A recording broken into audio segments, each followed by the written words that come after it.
Heading क्या बोली है? गॉस के नियम के अनुप्रयोग।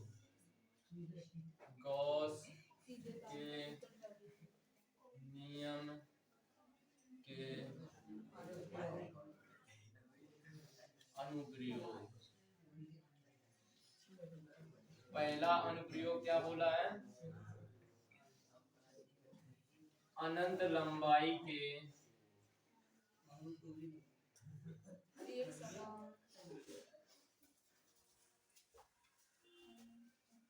एक समान आवेशित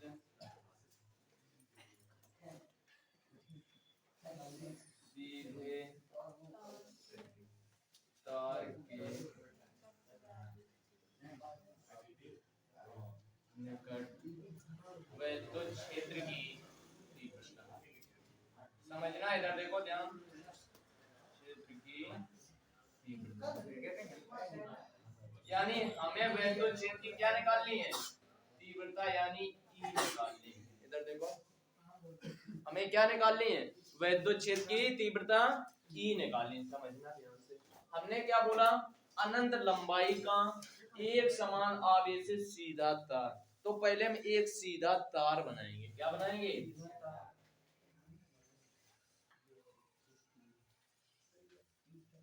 अनंत लंबाई का एक समान आवेशित सीधा तार। ये फिगर आपको सेम बनाना है।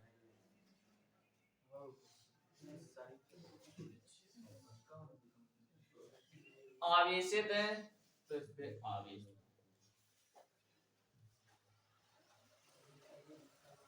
देखना ध्यान से, ये हमने एक सीधा तार ले लिया, आवेशित है, आवेश दे दिया। अब इससे हम कहीं पर निकट वैद्युत क्षेत्र की तीव्रता निकालेंगे। यानी यहाँ से हम कोई एक बिंदु P लेंगे कुछ दूरी पर। निकट यानी कुछ दूरी पर एक बिंदु P लेंगे, जहां पर हमें क्या ज्ञात करनी है? वैद्युत क्षेत्र की तीव्रता। मान लो कि यहाँ से हमने R दूरी पर एक बिंदु P लिया। कितनी दूरी पर?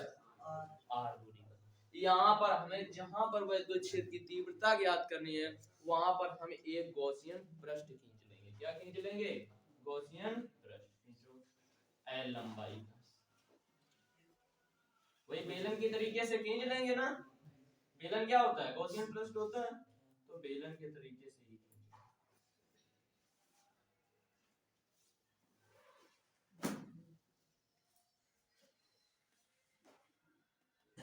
बेलन।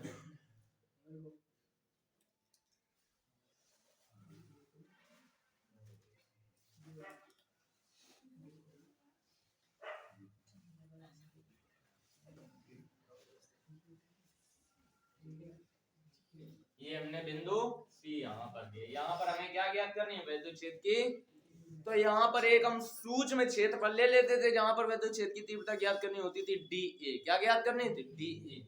dA ले लो। एक हम सूक्ष्म पृष्ठ ले लें, जहां पर इसका क्षेत्रफल क्या होना चाहिए? d। इसको फिगर बना लो, फिर और समझाएं अच्छे से। ये L लंबाई का। कितनी लंबाई का?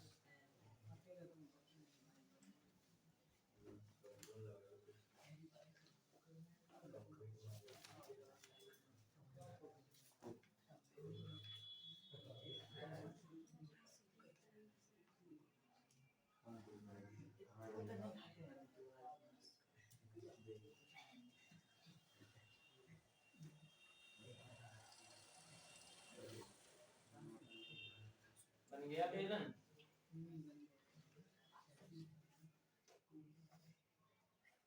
अगर यहाँ पर पृष्ठ लेंगे तो इसका क्षेत्रफल बाहर की ओर होगा, बाहर की ओर।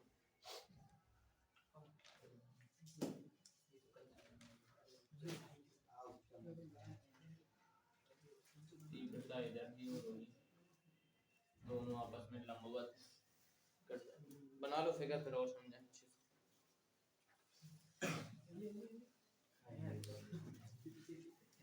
इसका नाम क्या देंगे? गॉसियन पृष्ठ। गॉसियन पृष्ठ है।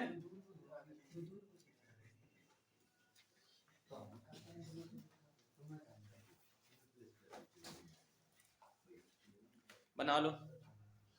वीडियो पोज करके बना लिया। देखो ध्यान, क्या हमने किया है, एक अनंत लंबाई का सीधा तार लिया है।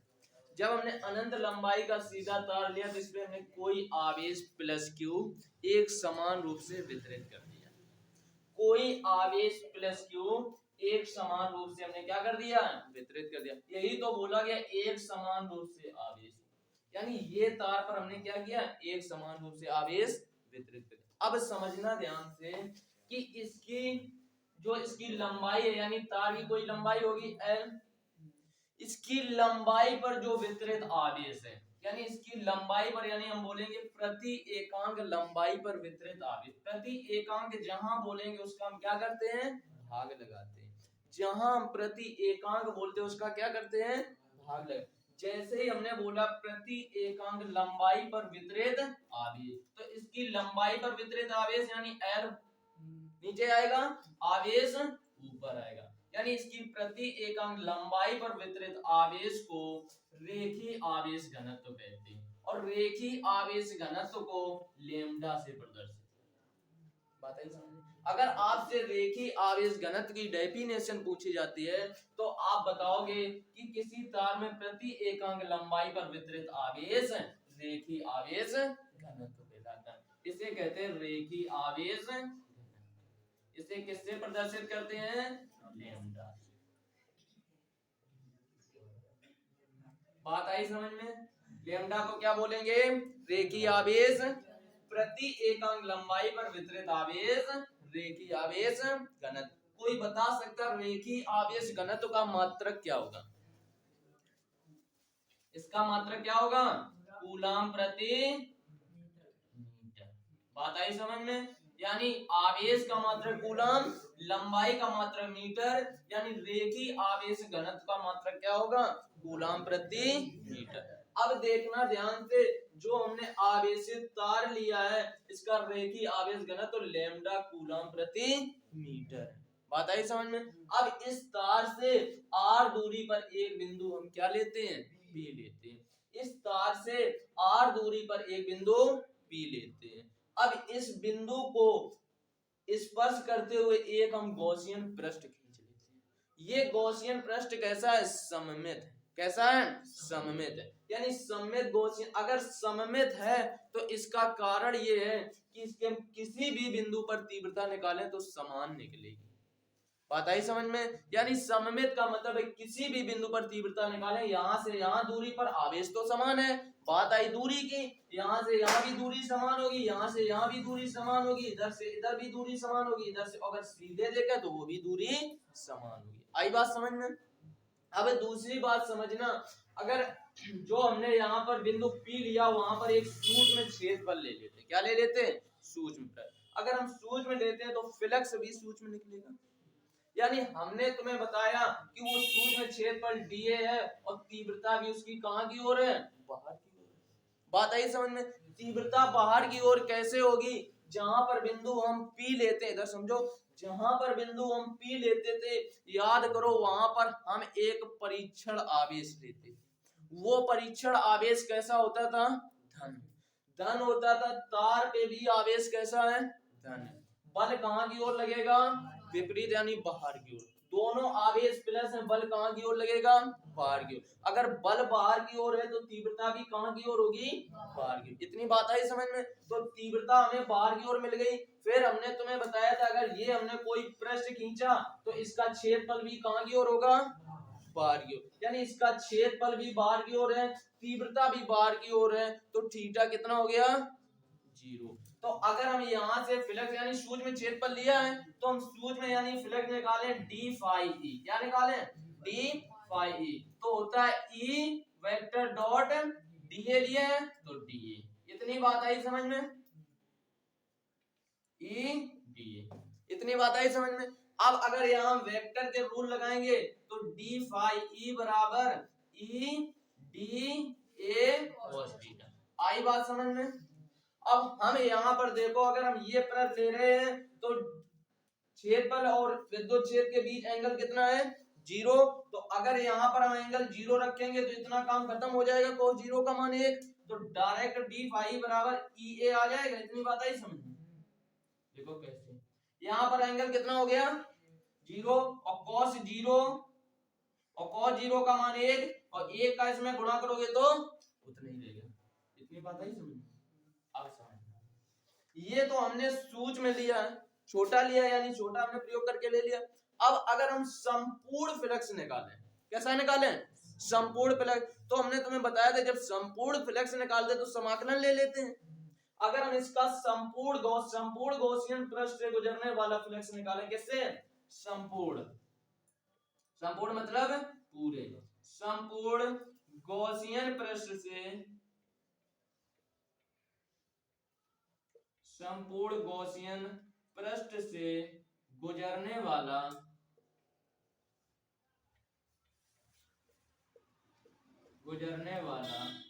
कुल वैद्युत फ्लक्स,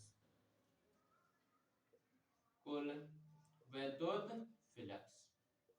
अगर संपूर्ण लेते थे तो हम समाकलन ले लेते थे, इधर समाकलन लोगे डी खत्म फाई ई, इधर समाकलन लिया तो इसका ओनली डी ए का लेंगे। अगर हम इसके पूरे भी लगा दें ऐसे करके, संपूर्ण का मतलब ए यानी क्षेत्रफल ए, अगर यहां से हम समाकलन ई इंटू डी, अब देखना ये वैल्यू कांस्टेंट है, कांस्टेंट है ना, तो ये समाकलन इसके साथ आ जाएगा डीए के साथ। अगर इसे ऐसे भी डायरेक्ट लिखें ई, इसमें लिमिट ए से लगा दो क्योंकि क्षेत्रफल ले रहे, क्या ले रहे क्षेत्रफल डी।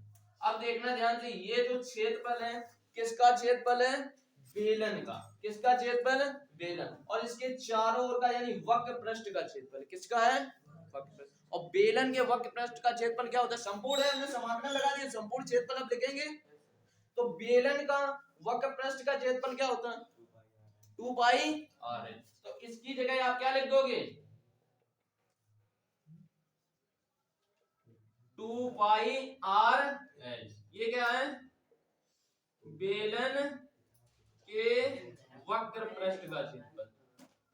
इधर देखो नहीं समझो, बेलन के वक्र पृष्ठ का क्षेत्रफल, अभी फिर समझाएंगे दोबारा, बेलन के वक्र पृष्ठ का क्षेत्रफल। देखना ध्यान से, अब इसकी जगह हम क्या लिख सकते हैं 2 पाई आर एल, फाई ई बराबर ई इंटू 2 पाई आर, इतनी बात आ गई समझ में? अब देखना ध्यान से, इसको यहीं पर डाल दो समीकरण फर्स्ट, क्या डाल दिया समीकरण फर्स्ट।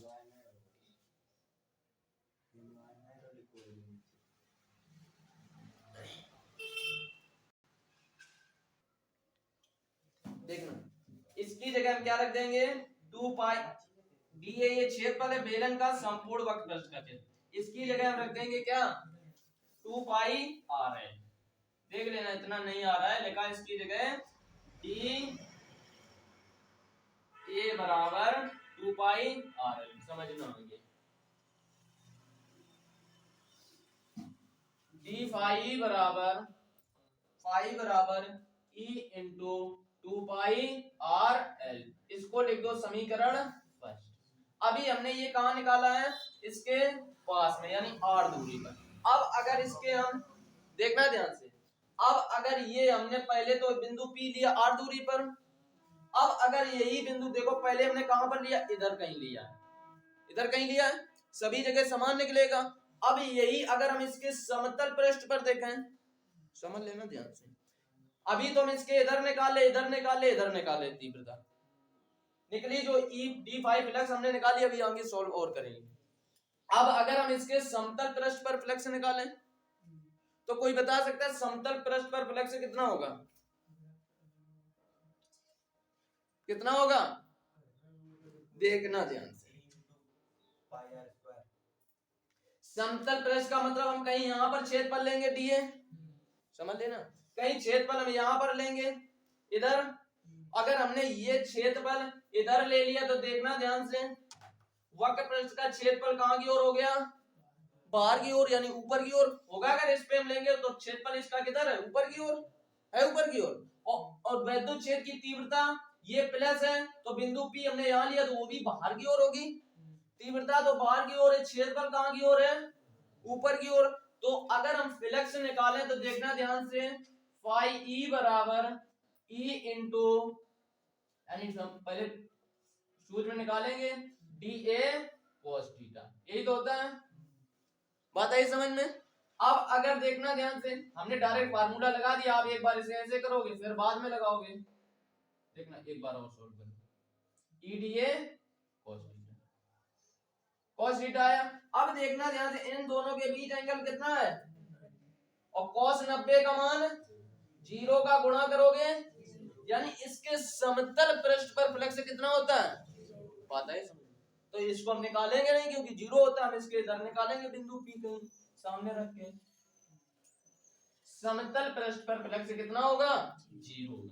अब देखना ध्यान से, हमने फ्लक्स निकाल लिया। अब हम क्या निकालेंगे, गॉस की प्रमेय लगाएंगे। हमें निकालनी है तीव्रता E, क्या निकालनी है, तीव्रता E। अब लगाएंगे गॉस की प्रमेय, किसकी, गॉस की प्रमेय। याद करो गॉस की प्रमेय क्या थी, इधर देखो, गॉस की प्रमेय क्या थी, Q बटे एप्सिलॉन नॉट, Q का 1 बटे एप्सिलॉन नॉट गुना, यानी गॉस की प्रमेय क्या थी, Q बटे एप्सिलॉन। इतनी बात है समझ।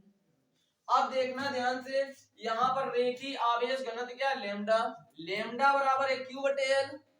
यहाँ से अगर हम Q का मान निकालें तो लेमडा L हो जाएगा। देखो यहाँ से Q का अगर मान निकालें, इसके बटे में 1 मानेंगे, Q का गुणा 1 में Q, एकम Q, लेमडा का L में लेमडा, आई बात। Q का मान कितना रख देंगे, लेमडा, यानी फ्लक्स फाई E बराबर Q की जगह लेमडा L और बटे एप्सिलॉन। इतनी बात है समझ। ये समीकरण फर्स्ट डाला था, कहां गया समीकरण फर्स्ट, ये इसको डालो समीकरण। देखो ये भी फ्लक्स बराबर है, ये भी डी फाई बराबर है, दोनों फ्लक्स हैं, तो समीकरण फर्स्ट और समीकरण सेकंड की तुलना कर लें। इधर देखो ये भी समीकरण है, ये भी समीकरण है, दोनों फ्लक्स बराबर हैं, दोनों अगर फाई ई है, ये भी फाई है, तो इन दोनों की हम तुलना कर सकते हैं। तो समीकरण फर्स्ट और समीकरण सेकंड की क्या कर लो, तुलना। समीकरण फर्स्ट हुआ समीकरण सेकंड की तुलना।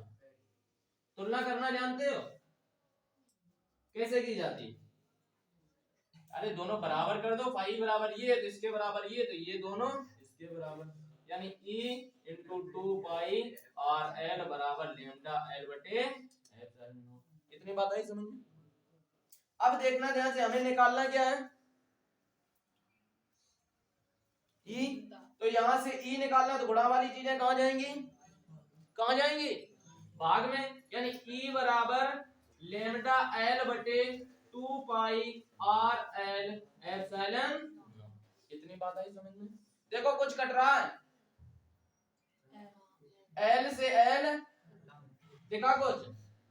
अब अगर यहां से हम E का मान निकालें तो देखना ध्यान से, ऊपर है लेमडा, नीचे आपने पढ़ा है क्या, 4 पाई एप्सिलॉन नॉट का मान पढ़ा है, तो हम पाई एप्सिलॉन नॉट एक साथ लिख लो, 2 पाई एप्सिलॉन नॉट और इनटू r। इतनी बात आई समझ में, इतनी बात आ गई समझ में। अगर हम ऊपर नीचे, हमने 4 पाई का पढ़ा है, ये तो 2 पाई एप्सिलॉन नॉट, हमने 1 बटे 4 पाई एप्सिलॉन नॉट का मान पढ़ा है, कितना होता है 9 गुणे 10 की घात 9, यानी इसका हमने मान पढ़ा है, ओनली नीचे है कितना 2, अगर 2 को हम 4 बनाए तो कितना करेंगे, 2 का ऊपर भी करेंगे, क्योंकि नीचे किया तो ऊपर भी किया, तो अंश और हर में अगर 2 का हम गुणा करेंगे तो क्या होगा, ऊपर तो आएगा 1 बटे 4 पाई एप्सिलॉन नॉट, 2 का गुणा किया तो 2 लेमडा और बटे r लिखा था, r लिख दिया, नोट कर लेना वीडियो पॉज करके। समझ में आया है, वीडियो को लाइक करें, चैनल को सब्सक्राइब करें, ना समझ में आए तो कमेंट में जरूर बताएं।